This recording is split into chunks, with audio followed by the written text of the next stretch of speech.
کہ اسلام کی اصل تعلیمات پر جو پردے دور ملوکیت میں پڑ گئے تھے، اسلام کی اصل تعلیمات تو دور خلافت راشدہ کی تھی۔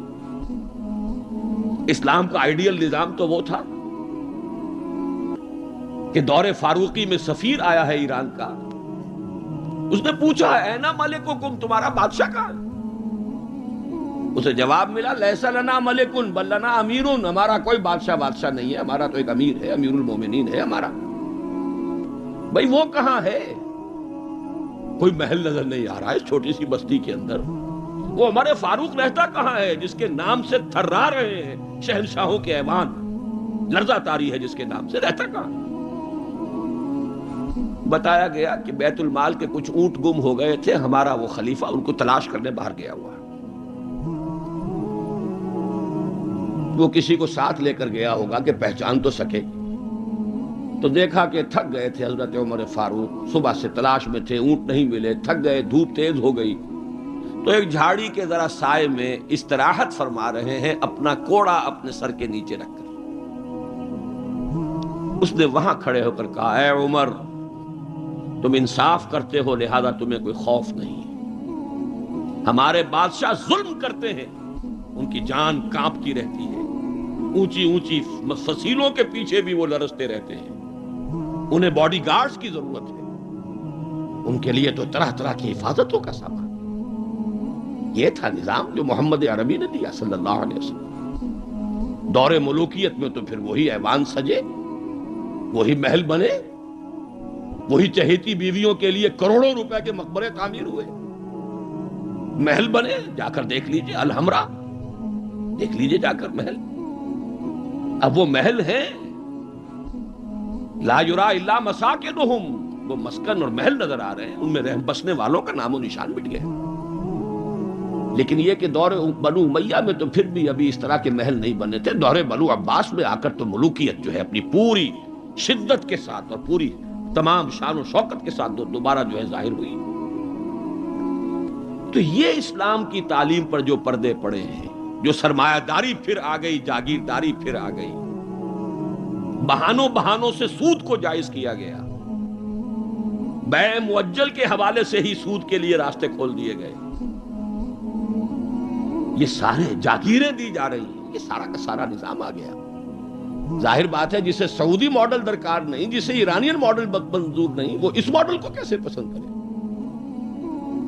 ماڈل تو اگر چاہیے تو وہ تو خلافت راشدہ کا، اس کا کوئی عملی نمونہ دنیا میں آج نہیں۔ تو اقبال نے یہ کہا تھا کہ اگر ایسا ہو گیا، کاش کہ ایسا ہو جائے، تو ہمیں ایک موقع مل جائے گا کہ اسلام کی تعلیمات پر جو پردے دور ملوکیت میں پڑ گئے تھے انہیں ہٹا کر اسلام کے اصل رخ روشن دنیا کو دکھائیں۔ یہی بات قائد اعظم نے کہی تھی۔ ہمیں پاکستان اس لیے مطلوب ہے کہ عہد حاضر میں اسلام کے اصول حریت و اخوت و مساوات کا ایک نمونہ دنیا کے سامنے پیش کر سکے۔ یہ بات دوسری ہے، 45 برس بیت گئے شمسی حساب سے، اور 46.5 برس بیت چکے ہیں قمری حساب سے، ابھی تو کہیں وہ مساوات اور حریت اور اخوت کہیں نظر نہیں آ رہی۔ وہ تو ایک قوم بھی کئی قومیتوں میں بٹ گئی، لسانی اور علاقائی اور صوبائی عصبیتوں کا دور دورہ ہے۔ ڈھونڈ اب اس کو چراغ رخ زیبا لے کر، وہ ایک قوم جو ہندوؤں کے مقابلے میں ایک قوم بن گئی تھی، اب تو وہ تحلیل ہو چکی، اس کا کوئی وجود ہی نہیں ہے۔ میں بہرحال اس مرثیے پر زیادہ وقت صرف نہیں کرنا چاہتا، اس وقت عرض یہ کرنا ہے آج کے انسان کی اصل ضرورت ایک ماڈل، زبانی کلامی بات کوئی قبول نہیں کرے گا۔ خلافت راشدہ کی مدح کریں گے، وہ کہیں گے پدرم سلطان بود، تو راجے تم کیا ہو، اپنی شکل دیکھو، تم کیا ہو، تم تو ہم سے بدتر ہو، تمہارے ہاں ڈسکریمنیشن، سید زیادہ تو سید زیادہ ہے ہی ہے، اونچائی ہے، اخلاق کا کتنا ہی پست ہو، اور یہ مسلی یہ تو ہے ہی نیچ، چاہے اخلاق اور کردار میں کتنا ہی اونچا ہو جائے، یوں تو سید بھی ہو، مرزا بھی ہو، افغان بھی ہو، تم سبھی کچھ ہو، بتاؤ تو مسلمان بھی ہو، تمہارا تمدن، تمہاری تہذیب، تمہارا نظام بدترین نظام، بڑے پیارے اشعار کہے علامہ اقبال نے، کہلوائے تو ہیں ابلیس کی زبان سے، اصل میں اس کے پردے میں پیغام اپنا دیا ہے۔ اور ان کی یہ نظم جو ہے ابلیس کی مجلس شورا، ان کے انتقال کے بعد چھپی ہے، یہ آخری دور ہے ان کا۔ اس لیے میں کہا کرتا ہوں کہ اقبال کا پیغام اگر دیکھنا ہو امت مسلمہ کے نام تو یہ نظم جو ہے ابلیس کی مجلس شورا، یہ ان کا آخری پیغام۔ یہ ظاہر بات ہے کہ وہ کوئی نبی تو نہیں تھے معاذ اللہ، عام انسان تھے، ذہنی ارتقاء کے مختلف مراحل سے گزرے ہیں، تو ان کا ارتقاء جہاں تک ہوا ہے اس کی آخری صورت جو ہے وہ نظمیں ہیں کہ جو ارمغان حجاز میں شامل۔ جانتا ہوں میں یہ امت حامل قرآن نہیں، ہے وہی سرمایہ داری بندہ مومن کا دین۔ جانتا ہوں میں کہ مشرق کی اندھیری رات میں بے ید بیضا ہے پیران حرم کی آستین۔ عصر حاضر کے تقاضاؤں سے ہے لیکن یہ خوف، یہ ابلیس کہہ رہا ہے، عصر حاضر کے تقاضاؤں سے ہے لیکن یہ خوف، ہو نہ جائے آشکارا شرع پیغمبر کہیں۔ الحذر، آئین پیغمبر سے 100 بار الحذر، حافظ ناموس زن، یہ ہے معاشرت، مرد آزماں مرد آفرین۔ موت کا پیغام ہر نوع غلامی کے لیے، نہ کوئی فغفور و خاکہ نہ گدائے رہنشی، کرتا ہے دولت کو ہر آلودگی سے پاک و صاف، منعموں کو مال و دولت کا بناتا ہے امین۔ اس سے بڑھ کر اور کیا فکر و عمل کا انقلاب، بادشاہوں کی نہیں اللہ کی ہے یہ زمین، یہ ہے انقلاب۔ چشم عالم سے رہے پوشیدہ یہ آئیں تو خوب، ابلیس کہہ رہا ہے نا، چشم عالم سے رہے پوشیدہ یہ آئیں تو خوب، یہ غنیمت ہے کہ خود مومن ہے محروم یقین۔ یہ ماڈل آج کے انسان کی اصل ضرورت ہے۔ اب میں آپ کو بتاتا ہوں نبی اکرم صلی اللہ علیہ وسلم نے یہ ماڈل دیا کہ نہیں دیا۔ حضور صلی اللہ علیہ وسلم کا یہ ماڈل آج دنیا کا ہر باشعور انسان یہ ماننے پر مجبور ہے کہ آئیڈیل ماڈل، بدترین دشمنوں نے اقرار کیا۔ ایم این رائے 1920 میں لیکچر دیا اس نے، ہسٹوریکل رول آف اسلام، لاہور میں دیا، وہ کتاب اب بھی بھارت میں چھپتی ہے۔ اس نے کہا کہ تاریخ انسانی کا عظیم ترین انقلاب وہ ہے جو محمد نے برپا کیا صلی اللہ علیہ وسلم۔ گاندھی نے 1937 میں جب پہلی مرتبہ ہندوستان میں انگریزوں نے ہمیں کچھ تھوڑی سی سیلف گورنمنٹ دینی شروع کی تھی، 35 کا ایکٹ جو ہے گورنمنٹ آف انڈیا ایکٹ 1935، اس کے نتیجے میں پھر الیکشنز ہوئے سن 36 میں، اور پھر وزارتیں بنی اور پورے ہندوستان میں کانگریس کی وزارت۔ ہریجن میں مقالہ لکھا گاندھی نے اور اپنے ان وزیروں کو کہا، ہدایت کی کہ ابو بکر اور عمر کے ماڈل کو سامنے رکھنا، میں تمہارے سامنے ابو بکر اور عمر کی مثال پیش کروں۔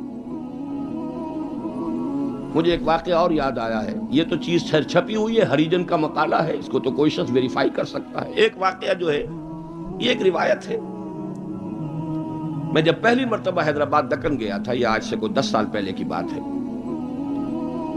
وہاں ایک مولانا ابوالکلام آزاد انسٹیٹیوٹ ہے، اس میں میری ایک تقریر تھی، کھچا کھچ بھرا ہوا ہال۔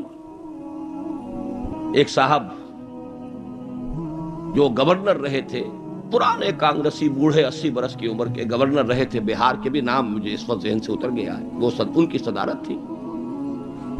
وہاں میں نے تقریر کی مولانا ابوالکلام آزاد مرحوم کے ایک زندگی کے بارے میں، اب اس کا تفصیل میں یہاں بیان نہیں کروں گا۔ تو ایک صاحب جو وہاں ریٹائر ہوئے تھے عثمانیہ یونیورسٹی سے as head of the political science department, وہ مجھ سے ملے۔ انہوں نے ایک تو مجھے یہ کہا کہ آج تک ابوالکلام کے بارے میں اگرچہ میں نے 20 لوگوں کو پی ایچ ڈی کرا دی ہے مولانا ابوالکلام آزاد کی زندگی اور ان کے خیالات، افکار، نظریات، ان پر 20 کو میں نے پی ایچ ڈی کرائی ہے اپنی نگرانی میں، لیکن اتنا کلیئر کانسیپٹ میرے سامنے ابوالکلام کا آج تک نہیں تھا۔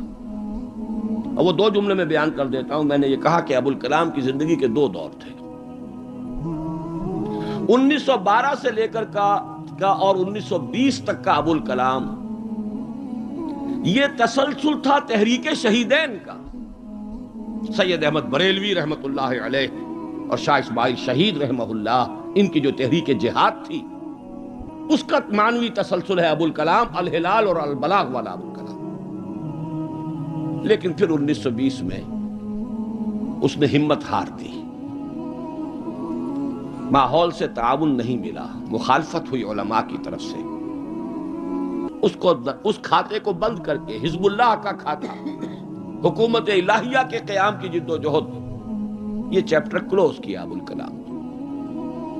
1920 سے لے کر اور پھر 1958 تک، اپنے انتقال تک کا یہ جو دور ہے ابو الکلام کا، یہ ہے 1857 کی جنگ آزادی کا تسلسل.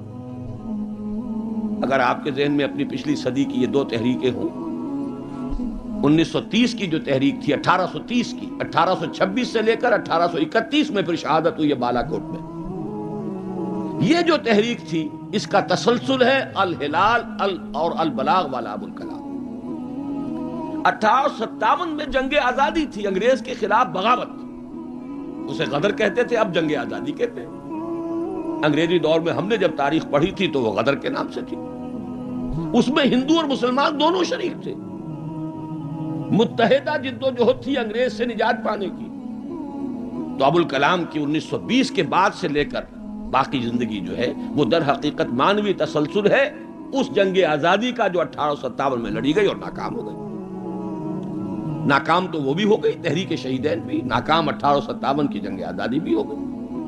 بہرحال انہوں نے ایک بات تو یہ بتائی، اور مجھے اصل میں جو یاد آیا تھا معاملہ وہ ان کے ایک اور قول کا تھا. 1917 میں وہ کہتے ہیں کہ میں علی گڑھ میں پڑھتا تھا.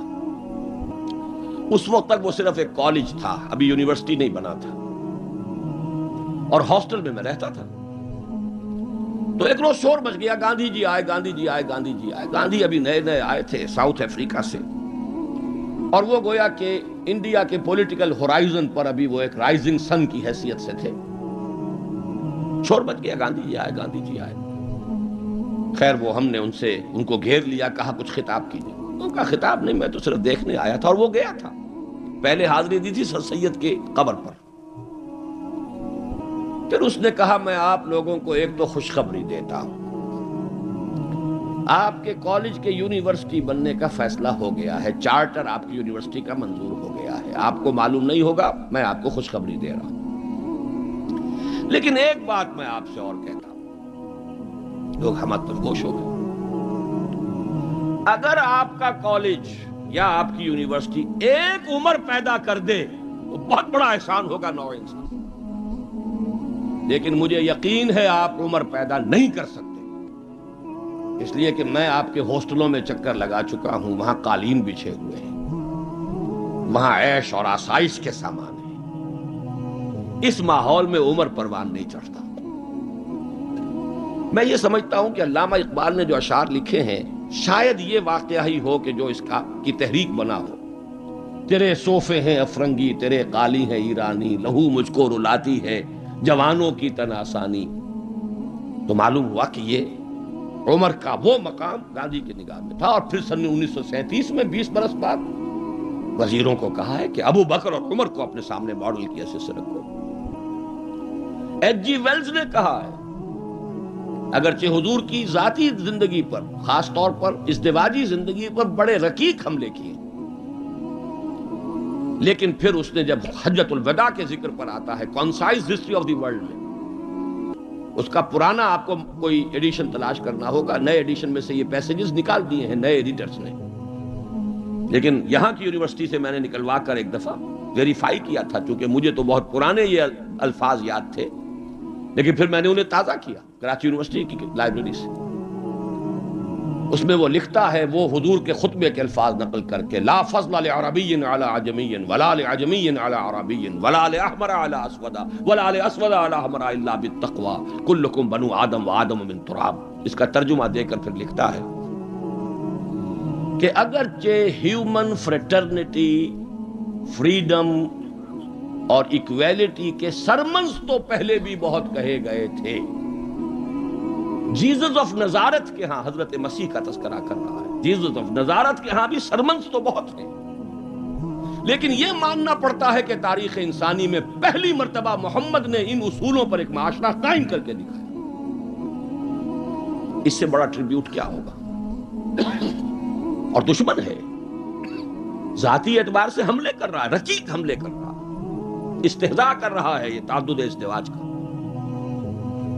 لیکن یہ بات ماننے پر مجبور ہے کہ انسانی تاریخ میں پہلی مرتبہ انسان کی حریت، اخوت اور مساوات کے اصولوں پر مبنی ایک نظام قائم کیا محمد صلی اللہ علیہ وسلم. اور نوٹ کیجئے یہی 3 الفاظ قائد اعظم نے استعمال کیے تھے. ہم پاکستان اس لیے چاہتے ہیں کہ عہد حاضر میں اسلام کے اصول حریت و اخوت و مساوات کا ایک نمونہ دنیا کو دکھا. اسی طرح پھر ڈاکٹر مائیکل ہارٹ کی دی 100 مشہور کتاب ہے. بہرحال یہ ماڈل، یہ رحمت محمد الرسول اللہ صلی اللہ علیہ وسلم انسان کو عطا کر چکے ہیں، اور اپنے تو بہرحال مدح کریں گے ہی. اپنوں کی تو آنکھ محبت اور عقیدت کی آنکھ ہے، لیکن میں نے یہ گواہیاں دی ہیں اغیار کی، دشمنوں کی. اب آئیے دوسری آیت کی طرف. لقد کان لکم فی رسول اللہ اسوۃ حسنہ. یہاں خطاب ہو رہا ہے تمہارے لیے اللہ کے رسول کی زندگی میں، اللہ کے رسول کی شخصیت میں ایک عمدہ نمونہ ہے. پہلے تو غور کیجئے لکم سے مراد کیا ہے. یہاں خطاب مسلمانوں سے ہے، یہاں پوری نوع انسانی سے نہیں ہے. یہ فرق ہے، نوٹ کر لیجئے. پہلی آیت کے مقابلے میں خطاب کا رخ اس آیت میں یہ محدود ہے، مسلمانوں کی طرف خطاب. اے مسلمانوں، تمہارے لیے رسول کی شخصیت میں ایک عمدہ نمونہ ہے. آپ کہیں گے کس دلیل سے یہ کہہ رہے ہیں؟ اسی آیت کا جو دوسرا ٹکڑا ہے وہ عام طور پر پڑھا نہیں جاتا. لقد کان لکم فی رسول اللہ اسوۃ حسنۃ لمن کان یرجو اللہ والیوم الآخر وذکر اللہ کثیرا. اس شخص کے لیے اسوہ ہے حضور کی زندگی اور شخصیت جو 3 شرطیں پوری کرے. جیسے کہ قرآن مجید خود اپنے بارے میں کہتا ہے ہدی للناس شہر رمضان الذی انزل فیہ القرآن ہدی للناس وبینات من الہدی والفرقان. لیکن سورہ بقرہ ہی کے شروع میں کہتا ہے ہدی للمتقین. ستیارتھ پرکاش کے مصنف نے سوامی دیانند سرسوتی نے تو اعتراض کیا تھا اس پر. 14واں باب، بدنام زمانہ 14واں باب یاد ہوگا. اس کا حل کیا ہے اس اشکال کا؟ قرآن اپنی جگہ ہدایت ہے پوری نوع انسانی کے لیے تا قیام قیامت، لیکن اس سے استفادہ وہی کرے گا جس میں استفادے کی پیاس اور طلب. پیاس ہی نہیں، بہترین مشروب رکھ دیجئے، پیے گا نہیں انسان. بھوک نہیں، بیماری کی وجہ سے ذائقہ منہ کا خراب ہے. آپ نے دیکھا ہوگا ماؤں کو بیچاریاں بچوں کی کیسی کیسی خوش آمدیں کرتی ہیں، بیٹے کچھ کھا لو، یہ کھا لو، وہ کھا لو، یہ، لیکن اس کا منہ کا ذائقہ بگڑا ہوا کچھ نہیں کھاتا. بھوک مری ہوئی ہے کچھ نہیں کھاتا. تو جس میں ہدایت کی طلب نہیں ہوگی قرآن اس کو ہدایت نہیں دے گا. اپنی جگہ ہدی للناس، استفادے کے لیے شرط ہے، پیاس ہو طلب ہو تب. اسی طرح حضور کی زندگی اسوہ کاملہ، اپنی جگہ مکمل ہر اعتبار سے، لیکن اس سے استفادہ کرنے کے لیے 3 شرطیں ہیں. لقد کان لکم فی رسول اللہ اسوۃ حسنۃ لمن کان یرجو اللہ والیوم الآخر وذکر اللہ کثیرا. اس کے لیے اسوہ ہے کہ جو اللہ سے ملاقات کا امیدوار ہے، یوم آخرت پر یقین رکھتا ہے، حساب کتاب کا یقین ہے، اور اللہ کا ذکر کرتا ہو کثرت کے ساتھ، اس کے لیے بہت اہم ہے یہ نقطہ جو عام طور پر اس آیت کا دوسرا ٹکڑا جو ہے وہ سنایا ہی نہیں جاتا. لقد کان لکم فی رسول اللہ اسوۃ حسنۃ لمن کان یرجو اللہ والیوم الآخر وذکر اللہ کثیرا. اللہم ربنا اجعلنا منہم، اے اللہ ہمیں ان لوگوں میں شامل فرما جو ان 3 شرطوں کو پورا کر کے اور محمد الرسول اللہ صلی اللہ علیہ وسلم کے اسوہ حسنہ سے استفادہ کر سکے۔ اب نوٹ کیجئے حضور کا یہ اسوہ نمونہ کس کس پہلو سے ہے۔ اس میں بھی ذرا 3 مراحل آئیں گے۔ سب سے پہلے یہ کہ ایک فرد کی حیثیت سے اسوہ کاملہ، خاص طور پر میرے نزدیک تو یہ سیرت النبی کا اعجاز ہے، معجزہ ہے۔ اگرچہ حضور کا سب سے بڑا معجزہ قرآن ہے، لیکن خود اپنی جگہ پر سیرت النبی معجزہ ہے۔ کس معنی میں؟ انسان کی جتنی حیثیتوں کا آپ تصور کر سکتے ہیں ان تمام حیثیتوں میں اسوہ موجود ہے محمد الرسول اللہ صلی اللہ علیہ وسلم۔ باپ کی حیثیت سے اسوہ موجود، حضرت مسیح کی زندگی میں تو نہیں، انہوں نے شادی نہیں کی۔ شوہر کی حیثیت سے اسوہ موجود، خسر کی حیثیت سے اسوہ موجود، حضرت علی کے خسر ہے کہ نہیں، حضرت عثمان کے خسر ہے یا نہیں۔ داماد کی حیثیت سے اسوہ موجود، حضرت ابوبکر حضرت عمر کے داماد ہے کہ نہیں۔ پھر ذرا غور کیجئے، داعی کی حیثیت سے اسوہ، مبلغ کی حیثیت سے اسوہ، معلم کی حیثیت سے اسوہ، مربی اور مزکی کی حیثیت سے اسوہ، امام مسجد کے اعتبار سے اسوہ، خطیب مسجد کے اعتبار سے اسوہ، پھر میدان جنگ میں سپہ سالار کی حیثیت سے اسوہ، قاضی القضات کی حیثیت سے اسوہ، اور صدر مملکت کی حیثیت سے اسوہ۔ کون سی زندگی کا گوشہ رہ گیا؟ اتنی گمبھیر زندگی کا واقعہ یہ ہے کہ کوئی اور دنیا میں مثال آپ نہیں دے سکتے، اتنی جامع زندگی۔ یہی بات ہے جو ڈاکٹر مائیکل ہارٹ نے تو یہی بات تو کہی ہے، he is the only person supremely successful in both the religious and secular fields۔ باقی عظیم شخصیتیں ایسی ہیں یا مذہب و اخلاق اور روحانیت کے میدان میں بلند نظر آئیں گی تو دنیا اور سیاست اور مملکت اور ریاست اور سپہ سالاری میں زیرو۔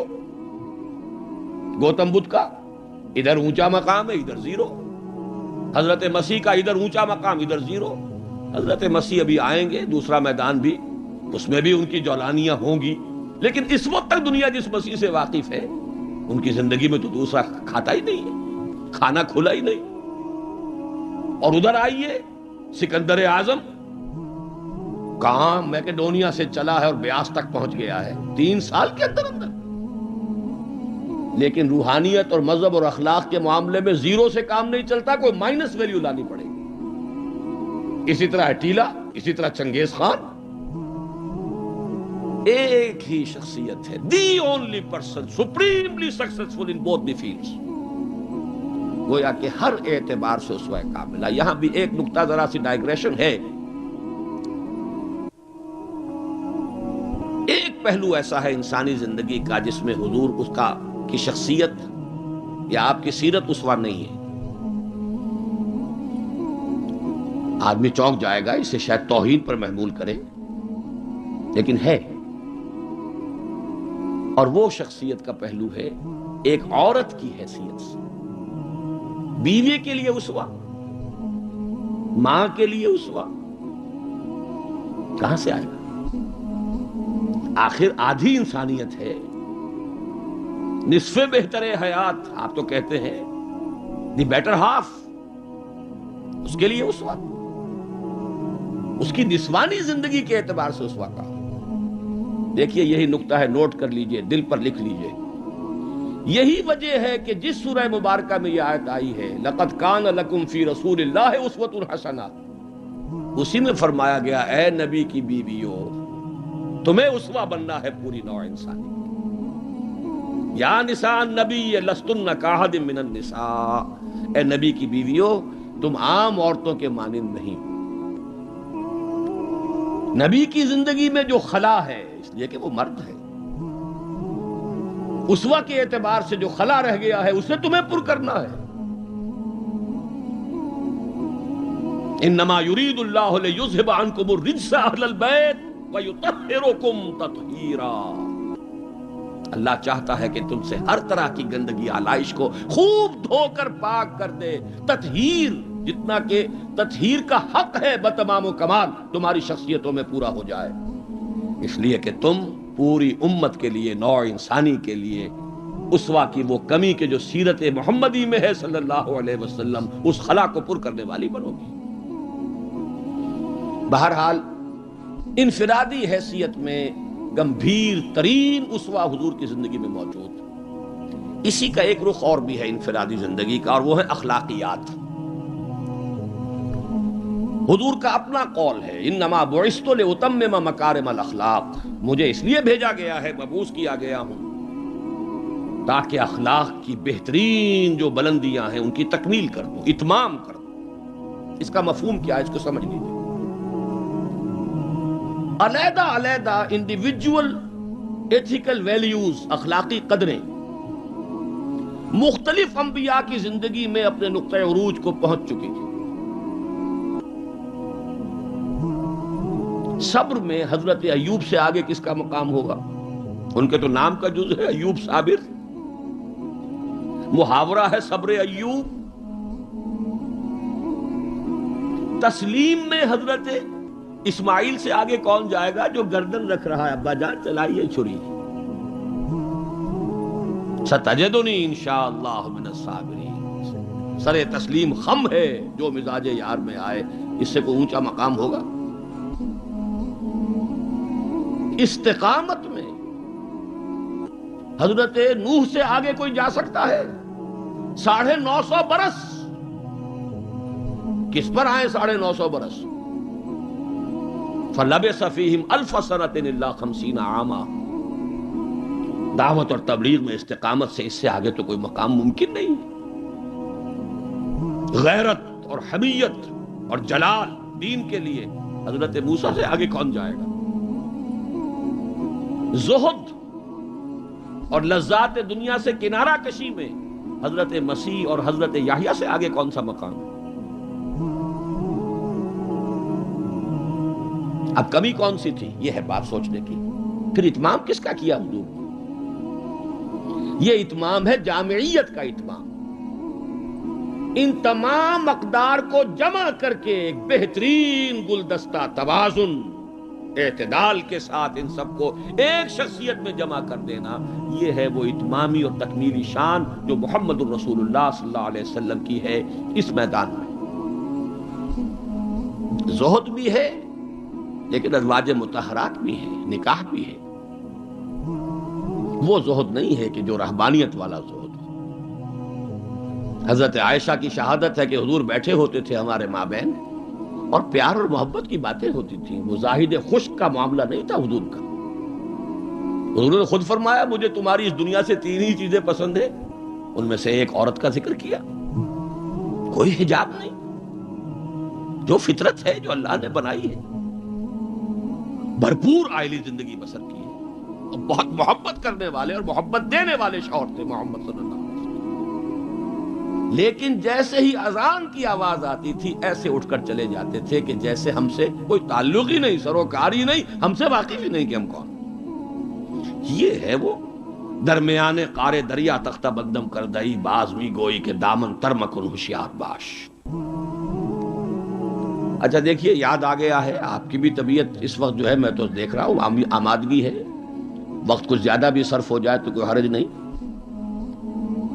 رجم کا ایک واقعہ ہو رہا ہے حضرت مسیح کی زندگی میں، وہ میری مگدلین پڑھا ہوگا آپ نے، زانیہ تھی، جرم ثابت ہو گیا، اسے رجم کرنے کے لیے لے کے جا رہے تھے، شور مچا ہوا تھا، حضرت مسیح بھی گزر رہے تھے، کیا معاملہ ہے؟ یہ ہے، فرمایا ٹھیک ہے چلو، خود بھی چلے۔ اب جب اسے باندھ دیا گیا، اب کھڑے ہو کے فرمایا ٹھیک ہے قانون ہے رجم کا اور یہ شریعت موسوی کا حکم ہے، رجم ہونا چاہیے، لیکن اس کو پہلا پتھر وہ مارے جس نے خود کبھی زنا نہ کیا۔ میں کہتا ہوں حیرت ناک بات ہے یہ کہ اتنی شرافت ان لوگوں میں تھی کہ ایک ایک جو ہے وہاں سے کھسکنا شروع ہو گیا، مجمع چھٹ گیا۔ یہ ایک رخ ہے زندگی کا۔ حضور کی شخصیت میں اب آپ کو 2 رخ جمع ملیں گے۔ وہ غامدیہ خاتون آئی ہے اور اس نے کہا حضور مجھ سے وہ خطا ہو گئی ہے، مجھے پاک کر دی۔ حضور نے پوچھا کہ کہیں کوئی حمل تو نہیں ہے؟ جی حمل بھی ہے۔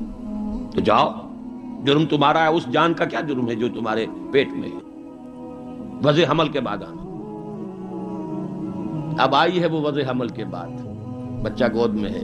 حضور وہ مرحلہ طے ہو گیا، اب مجھے پاک کر دیجئے، رجم کر دیجئے، میں پاک ہو جاؤں، دنیا کی سزا میں بھگت لوں گی، آخرت میں اللہ مجھے بچا۔ فرمایا ابھی تو اس بچے کی زندگی تمہارے ساتھ وابستہ ہے، جاؤ دودھ پلاؤ۔ کچھ دنوں کے بعد پھر آئی ہے، بچے کے ہاتھ میں روٹی کا ٹکڑا ہے، کھا رہا ہے۔ فرمایا ہاں اب ٹھیک ہے، لے جاؤ اس کو رجم کر دو، اللہ کا حکم ہے، لا تاخذکم رافۃ فی دین اللہ ولا تاخذکم بہما رافۃ فی دین اللہ۔ اللہ کا حکم ہے، کرنا ہوگا، چاہے اپنے سینے پر پتھر رکھنا پڑے، اب رجم کرنا ہوگا۔ لیکن جب رجم ہو گیا ہے اور وہ خاتون جو ہے ان کا انتقال ہو گیا، کسی کی زبان سے نکل گیا کتنی بے حیا عورت تھی، حضور نے ڈانٹ دیا، نہیں اس عورت نے وہ توبہ کی ہے کہ اگر تمام مدینے والوں پر تقسیم کر دی جائے تو سب کی نجات کا ذریعہ بن جائے۔ یہ توازن ہے اصل۔ حکم رب کا نفاذ بھی ہے، اس میں اپنی ذاتی شفقت کو آڑے نہیں آنے دینا ہے، لیکن یہ نہیں ہے کہ اس سے کوئی سوء ظن ہو۔ مریض سے دشمنی نہیں ہوتی، مرض سے دشمنی ہوتی، مریض سے تو ہمدردی ہوتی، اور اس نے تو وہ توبہ کی ہے۔ بہرحال انفرادی سطح پر میں نے ایک تو عرض کیا کہ اسوہ محمدی کی جامعیت کبریٰ، نمبر 2 اخلاقی میدان میں تکمیل، یعنی تمام جتنی اخلاقی اقدار ہیں بلند اور اعلیٰ، ان کا مجموعہ حسین گلدستہ، جس میں ہر شے اپنے اپنے مقام پر صحیح توازن اور اعتدال کے ساتھ ہے۔ یہ ہے خاص معاملہ محمد الرسول اللہ صلی اللہ علیہ وسلم۔ دوسرا اسوہ حضور کا وہ میں بیان کر چکا، ایک ماڈل پیش کر دیا، نوع انسانی کے لیے ایک ماڈل، وہ نظام قائم کیا۔ کس نے کیا؟ محمد الرسول اللہ نے کیا صلی اللہ علیہ وسلم۔ اگرچہ یہ نوٹ کر لیجئے کہ اس ماڈل کا جو اصل ہے دور، وہ ہے دور فاروقی۔ یہاں بھی کہیں آپ یہ نہ کہیں توہین کر رہا، دور نبوی نہیں ہے اس کا ماڈل۔ کیوں؟ حضور کی حیات طیبہ میں تو ابھی انقلابی عمل جاری تھا، ریولوشنری پروسیس تھا اپنے پورے جوبن کے اوپر، نظام قائم ہوا اور آپ کا انتقال ہو گیا، بلکہ آپ نے خود چوز کیا ہے۔ اللہم فی الرفیق الاعلی، اے اللہ بس میرا کام پورا ہو گیا، اب میں مزید یہاں رہنے کو تیار نہیں۔ خود خطبہ دیا آپ نے، بلکہ اسے اگر سوء ادب نہ سمجھا جائے تو میرے دل میں تو ایک بات ہے کہ اگر حضور کے قدموں میں اللہ نے پہنچا دیا میدان قیامت میں یا عالم آخرت میں، تو شکوہ کروں گا کہ حضور آپ نے جلدی کی۔ ابھی جو عرب ایمان لائے تھے یدخلون فی دین اللہ افواجا، ابھی ان کی کچھ اور تربیت آپ فرماتے، کچھ اور دن آپ دنیا میں قیام فرماتے۔ چوائس ہوتا ہے نبی کا، یہ تو حضور کی حدیث ہے۔ انبیاء کا معاملہ خاص ہے کہ جب وقت آ جاتا ہے اس وقت انہیں چوائس دے دیا جاتا ہے، ابھی مزید رہنا چاہتے ہیں تو رہیے، اور اگر واپس آنا چاہتے ہیں تو ٹھیک ہے، آپ کا وہ وقت جو ہے وہ ہو چکا۔ اسی پر تو حضور نے فرمایا تھا مرض وفات میں جب ذرا سا وقفہ ہوا ہے اور افاقہ ہوا ہے، حضرت ابوبکر نماز پڑھا رہے تھے مسجد نبوی میں، اور حضور پھر اپنے اس افاقے کی وجہ سے حضرت علی اور حضرت عباس رضی اللہ تعالی عنہما کے کندھوں پر اپنا ایک ایک ہاتھ دست مبارک رکھ کر مسجد میں تشریف لائے ہیں۔ حضرت ابوبکر ہٹنے لگے پیچھے، جب آپ امامت فرمایا آپ نے اشارے سے کہا نہیں تم امامت کرو۔ حضرت ابوبکر کے پہلو میں بیٹھ گئے، کھڑے نہیں رہ سکے۔ اب آپ نماز پڑھ رہے تھے، حضرت ابوبکر آپ کی اقتدا کر رہے تھے، اور باقی پوری جماعت حضرت ابوبکر کی اقتدا کر رہے تھے۔ یہ خاص نماز ہے، یہ ایک ہی نماز ہے بس جو اس رنگ میں پڑھی گئی۔ اس نماز کے بعد آپ نے خطبہ دیا۔ اللہ نے اپنے ایک بندے کو یہ اختیار دیا ہے، چاہے وہ دنیا میں رہے اور چاہے وہ واپس آ جائے، بندے نے اللہ کی طرف لوٹنے کو قبول کر لیا۔ حضرت ابوبکر رو پڑے، باقی صحابہ نہیں سمجھے کہ یہ تو ایک خاص بات کہی جا رہی ہے، کسی اور کی حکایت ہے، کیا ہے۔ حضرت ابوبکر رو پڑے، سمجھ گئے کہ معاملہ کیا ہے۔ اب آپ نے فیصلہ کر لیا مراجعہ۔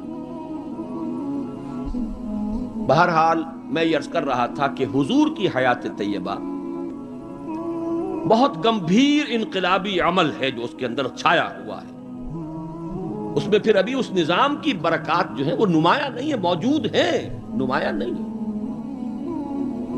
اسی طرح حضرت ابوبکر کے کل 2.25 سال، اور وہ بھی جس انقلاب کی تکمیل حضور نے کر دی تھی، اس کے خلاف جو کاؤنٹر ریولوشنری موومنٹس اٹھی ہیں ان کو کرب کرنے میں سارا وقت صرف ہو گیا۔ مسیلمہ کذاب اٹھ کھڑا ہوا ہے، فلاں جو ہے یہ نبیہ بن کر دعوے دار بن کر کھڑی ہو گئی ہے، اس نبی اور نبیہ کا نکاح بھی ہو گیا ہے، ایک طوفان۔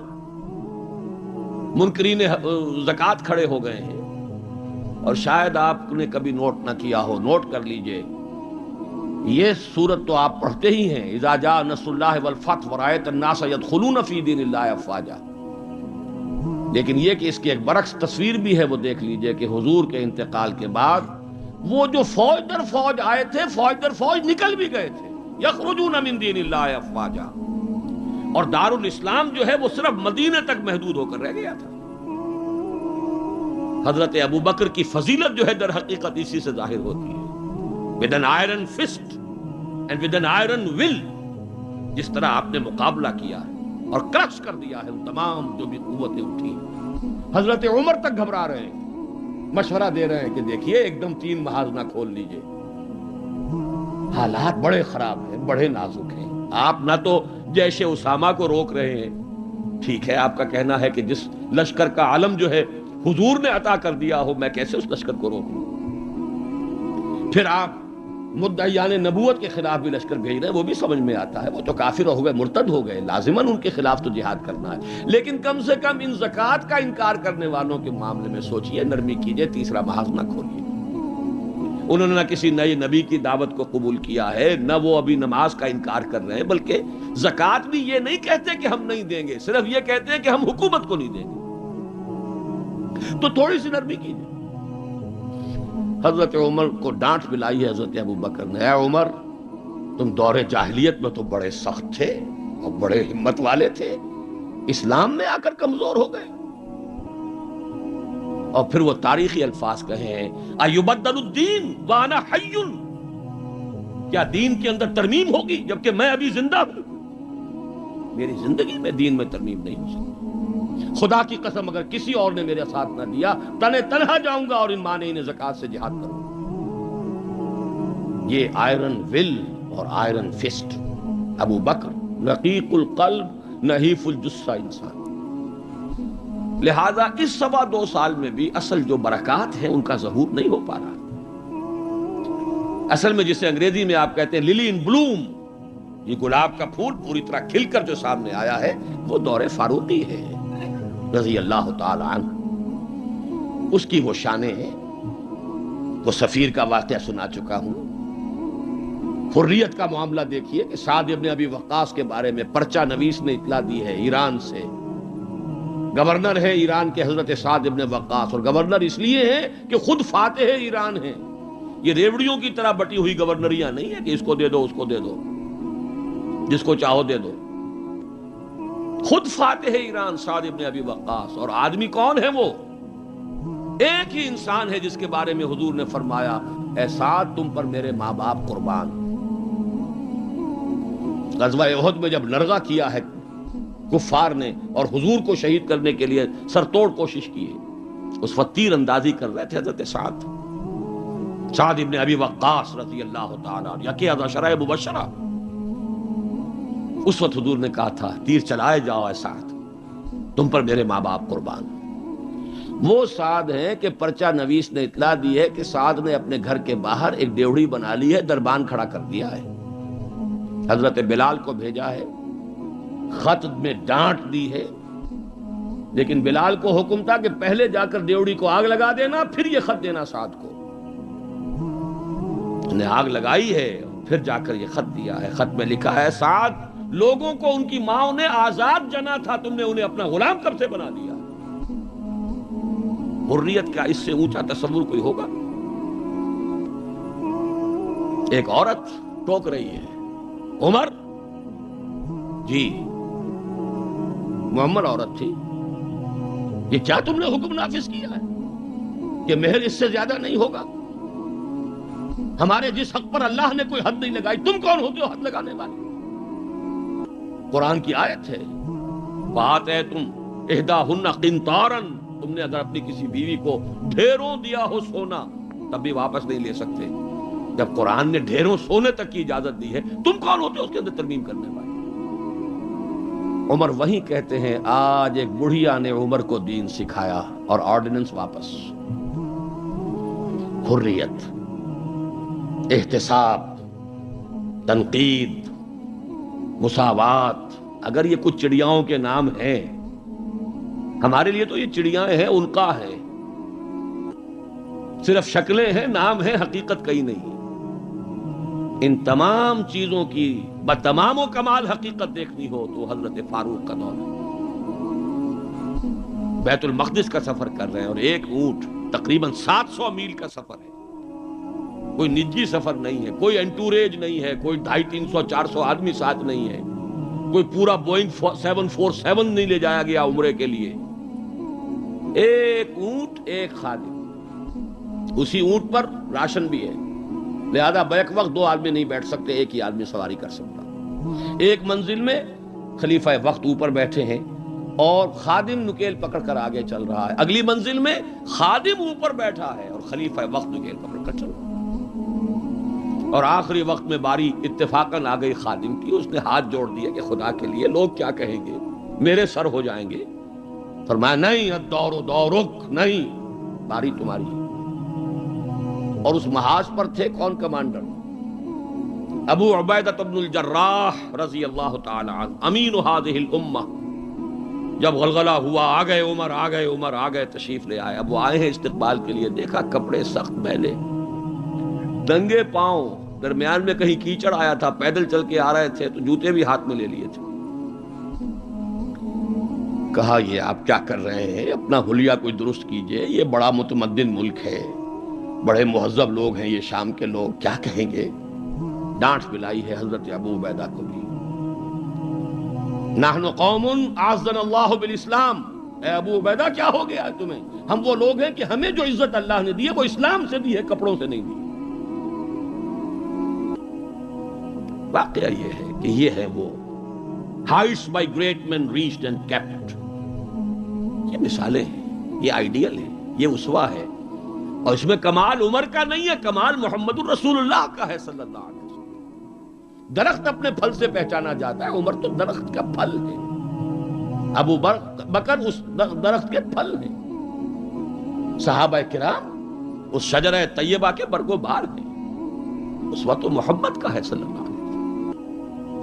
لیکن اب آگے آئیے، اسوے کی تیسرا حصہ ہے اسوہ کا، اور یہ نوٹ کر لیجئے، جس مقام پر یہ آیت وارد ہوئی ہے سورہ احزاب میں، پہلے تو میں نے آپ کو بتایا سورہ احزاب ہی میں وہ آیت بھی ہے جس میں اسوہ خواتین کے لیے حضور کے ازواج مطہرات، لیکن یہ آیت کہاں آئی ہے پرٹیکولرلی؟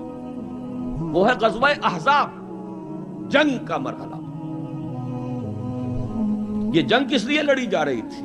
غلبہ دین کے لیے، لِیُظْهِرَهُ عَلَى الدِّینِ كُلِّهِ۔ چھاپڑا صاحب سے آپ نے وہ سورہ صف کی آیات سن لی ہیں، کاش کہ وہ ایک آیت اور شامل کر دیتے اس سے پہلے، اس لیے کہ اس وقت کا جو دنیا کا نقشہ ہے وہ اس آیت میں یریدون لیطفئوا نور اللہ بافواہہم، یہ چاہتے ہیں کہ اللہ کے نور کو، اللہ کے اس نور کو اپنی منہ کی پھونکوں سے بجھا دیں، واللہ متم نورہ ولو کرہ الکافرون، اور اللہ تو اپنے نور کا اتمام فرما کر رہے گا چاہے کافروں کو کتنا ہی ناگوار ہو۔ هو الذی ارسل رسولہ بالہدی ودین الحق لیظہرہ علی الدین کلہ ولو کرہ المشرکون۔ اس کا ترجمہ آپ سن چکے ہیں، وہ یہ اللہ جس نے بھیجا اپنے رسول کو الہدا اور دین حق دے کر تاکہ غالب کریں اس کے کل دین پر، پورے کے پورے نظام زندگی پر، تمام کے تمام نظاموں پر، دینوں پر، چاہے مشرکوں کو کتنا ہی ناگوار ہو۔ اسی کے لیے جہاد کی پکار ہے، هل ادلکم علی تجارۃ تنجیکم من عذاب الیم تؤمنون باللہ ورسولہ وتجاہدون فی سبیل اللہ باموالکم وانفسکم. اسی کے لیے قتال کی ترغیب ہے. یہ اس پہلے حصے میں ہے. ان اللہ یحب الذین یقاتلون فی سبیلہ صفا کانہم بنیان مرصوص. تو حضور کا ایک اسوہ تو پوری نوع انسانی کے لیے ہے، وہ ماڈل جو آپ نے دکھا دیا، قائم کر کے نظام کی ایک مثال دنیا کے سامنے پیش کر دی. یہ ممکن ہے، قائم ہو سکتا ہے، یہ کہانی نہیں ہے، یہ تو تاریخ کا نصف النہار ہے. 5000 برس قدیم بات ہوتی تو کہتے پتہ نہیں ڈھکوسلا ہے، ہوا بھی ہے کہ نہیں ہوا. یہ تو عین ہسٹوریکل ایرا ہے، تاریخی حقائق ہیں، پوری دنیا مان رہی ہے. روز روشن نصف النہار پر سورج تاریخ کا ہے، جبکہ محمد رسول اللہ صلی اللہ علیہ وسلم نے یہ ماڈل پیش کیا، جس کا کہ اقرار اور اعتراف دشمن کر رہے ہیں. تو وہ اسوہ تو ہے پوری نوع انسانی کے لیے.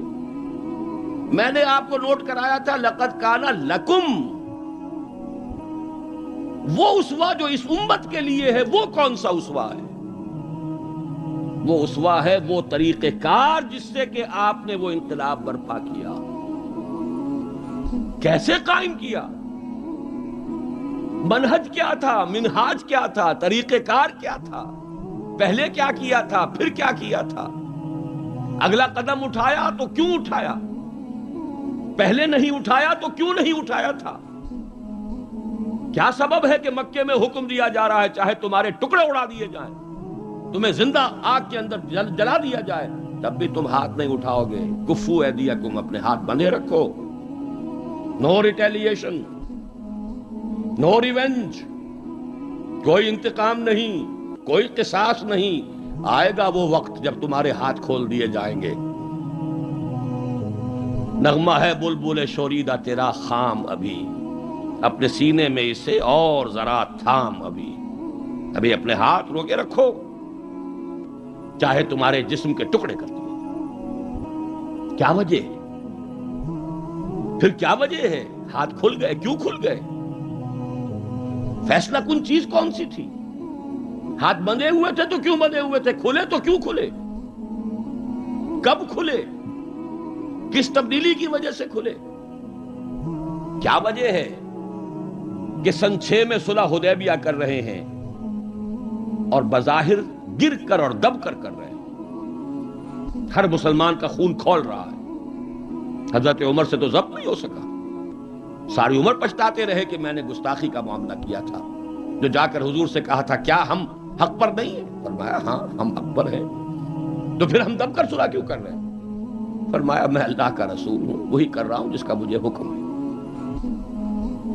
یہی بات حضرت علی نے کی جب سہیل ابن عمر نے کہا ہے کہ یہ معاہدہ جو لکھا جا رہا ہے صلح کی دستاویز، اس میں آپ کے نام کے ساتھ رسول اللہ کا لفظ نہیں ہوگا، اس لیے کہ دستاویز پر تو دونوں پارٹیز کے دستخط ہونے.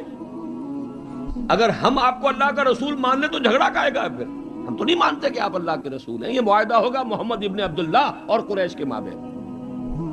وہی مسکرا کر بات فرمائی، تم مانو یا نہ مانو میں اللہ کا رسول ہوں، لیکن اے علی مٹا دو جو یہ کہہ رہا ہے، مان لو کہ لکھ دو محمد ابن عبداللہ. عرض کیا حضور یہ میں نہیں کر سکتا.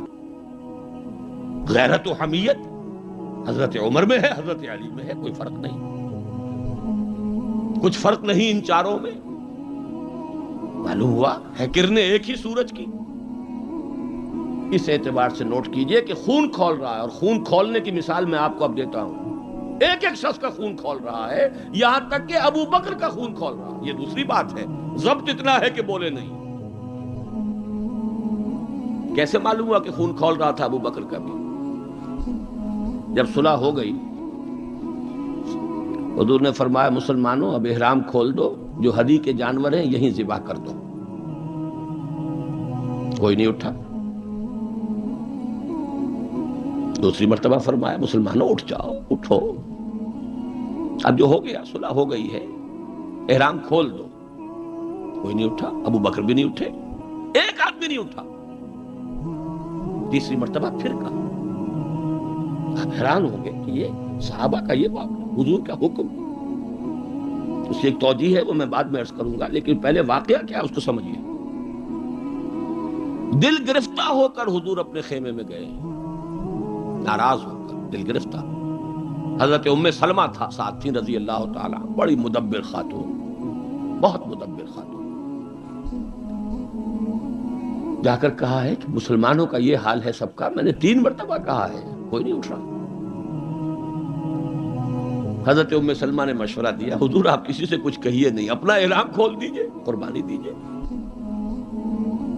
اب آئے ہیں، آ کر اپنا احرام کھول دیا، قربان، اب سب اٹھ گئے، سب نے قربانیاں دے دی۔ میرے ذہن میں اس کی تعویل یہ ہے کہ لوگ منتظر تھے، اسے کہا جاتا ہے فلسفے میں حالت منتظرہ۔ پتہ نہیں حضور ہمارا امتحان تو نہیں لے رہے، یہ احرام کیسے کھول دیں بغیر عمرہ کیے؟ یہ کوئی اللہ اور اس کے رسول کی طرف سے ہماری غیرت و حمیت کا امتحان تو نہیں ہے؟ اس سسپینس میں تھے۔ جب دیکھا کہ حضور نے تو کھول دیا احرام، قربانی دے دی، اب گویا کہ کوئی شک اور شبہ کی بات نہیں رہی کہ یہی منشاء نبوت ہے، یہی حکم ہے۔